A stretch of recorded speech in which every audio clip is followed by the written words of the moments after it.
180, center.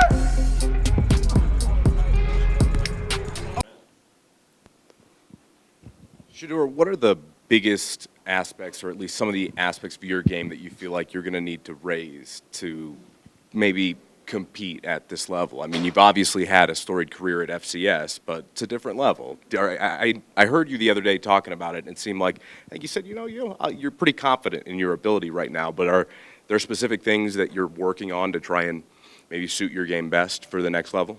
Yeah, competing is competing. It don't matter what level you're at. So it's like, it's nothing I'll do different than I've done since day one of being in college to compete at this level. So it's the same. It's football at the end of the day. Now it's things you can work on. It's things that you can improve, but compete, that's within you. You're either going to compete or you're not.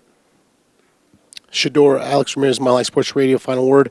The expectations coming into the season, obviously playing for your father here at the University of Colorado, a lot of expectations for you.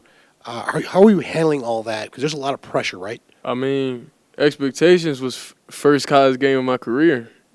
So, like, each and every year is expectations, like, every time we step on the field. Because, just my ability and who my dad is and the fact that we're changing the Colorado program. So, I would say it's just another day in the life. Like, it's normal. It's another year that I'm going through. Shedeur, Brian Howell from the Boulder Daily Camera. How much do you enjoy the leadership aspect of quarterback, and how much are you trying to be a leader here with this new team as you're trying to get used to these guys? Well, that's the thing. It's nothing that you try to do. You don't try to be a leader. Like, it's either you or it's not. Like, I'm a different type of leader. I'm not with all the rah-rah and all that type of stuff. I'm not that guy. I'm more of a laid-back, chill guy. But when we're between the lines and when it's time to, like, put real work in, then it's a different mode. It's different. So it just depends. Like, I don't force myself to be a leader. Like, leaders will just come and you'll be able to see, like, when the lights come on. Hi, Nikki Edwards, CU Sports Report. We talked to Travis this week, and he said that he likes making DBs look bad. Have you seen that firsthand in practice? And overall, how are you guys connecting with each other? Yeah, of course I have with Travis. Travis is my youngin'. He's my little guy, man. So Travis, he definitely been winning, getting open all the time. Travis is always open over there unless they double him. But it's not too many teams that's going to be able to double him because we got guys that complement each other in each position. So having Travis on offense is an amazing weapon to have. Hi, Shedeur, Adam Ostertiger, 24/7 Sports. I'd imagine different guys are learning this offense at different paces. Where do you feel like you are at in that process, and is there a lot on your shoulders to kind of bring guys up to the same level? In the process of learning the offense, all I do every day is watch. I'll say specifically right now, it's like 10 o'clock. Well, I'll say 9:30. 9:30 to like 11, I watch just everything Coach Lewis done, like, in his career. I would say, like, Kent State, his time at Kent State and all that. So learning the offense for me is not really hard because I had experience, so I know, okay, whenever he's teaching us this, we're looking at this specifically. So it's easy. His offense is easy to learn whenever you will actually just dive in it and understand, like, this is what it's going to take to be able to be dominant on the next level. Hey, Shedeur, Sean Keeler at the Denver Post. A two-parter. One, I think people are curious kind of how your dad is as a game day coach. And what do you say to people who wonder how that step to the next level is going to be for him? And what's he like as a strategy guy on game days when you're doing that with him? I mean, well, from my experience with him, I'll stay away from him on game day. I don't ask him nothing. I don't hang around. I don't play with him. I just, I keep my distance from him. Like, for the first day of anything, and then when it's game day, them is exactly the same. Like, he going to snap. So I just keep my distance from him on them type of big days. But, like, you said the pressure for him? Yeah, well, strategy, the game day management, the record speaks for itself, but people are curious.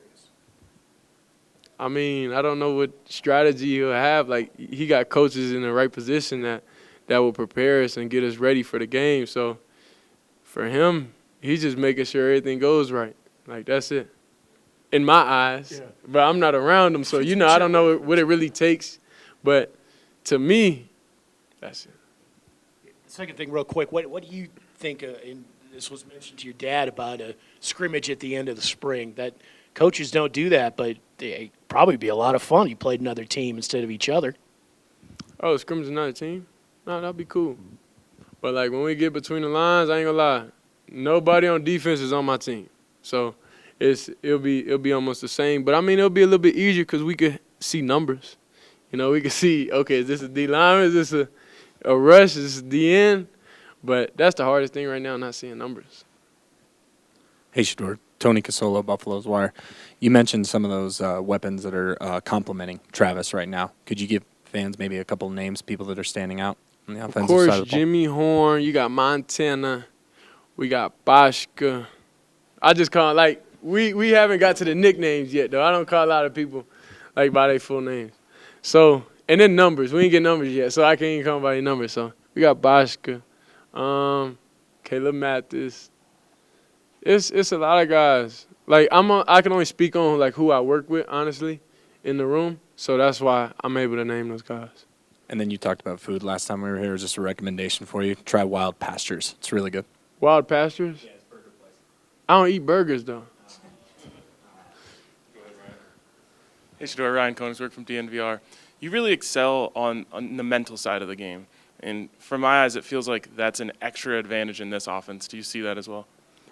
Yeah, for sure. I would say, like, especially with this offense, early on, it's going to be a lot of trial and error. Like, first week of spring ball to now, it's a big difference. Like, and I kind of grasped a hand on what Coach Lewis is talking about, like how he called plays, like what type of play caller is he, what situation, like why is he calling. Like, I'm in his mind now. So now I feel more comfortable when I'm out there and more elusive and be able to play fast and just know my reads on each and every play. So now I would say the only thing right now is just going down, like today, like going down the home stretch at the end, staying consistent and playing each play and not like, because in this offense, it take a lot of thinking. So, like, you'll be mentally tired, like, toward the end. So that's it. You just got to just, I don't know, take mental reps or something, work on it.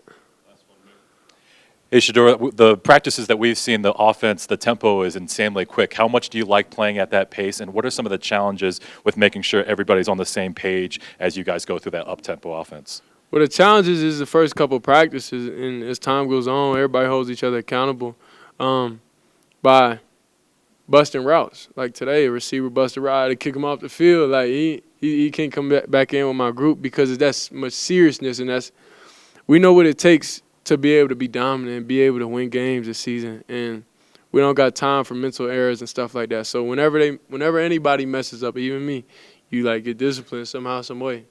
So whether it's in the meeting room, coach is just gonna play that clip like 10 times for you, or it's like during practice or at the end of practice you're gonna run. But the tempo, I just told my dad that today. I just said, see, I like when they let us go. Like when we have like 10 plays, non-scripted, just go. Rather than, okay, we reset the ball every single time. Like, it's different. The tempo really helps out a lot with everything. And the defense, they got to be in shape. So that's just offensively. We just communicate with each other. It's just a big team. That's all it is on offense.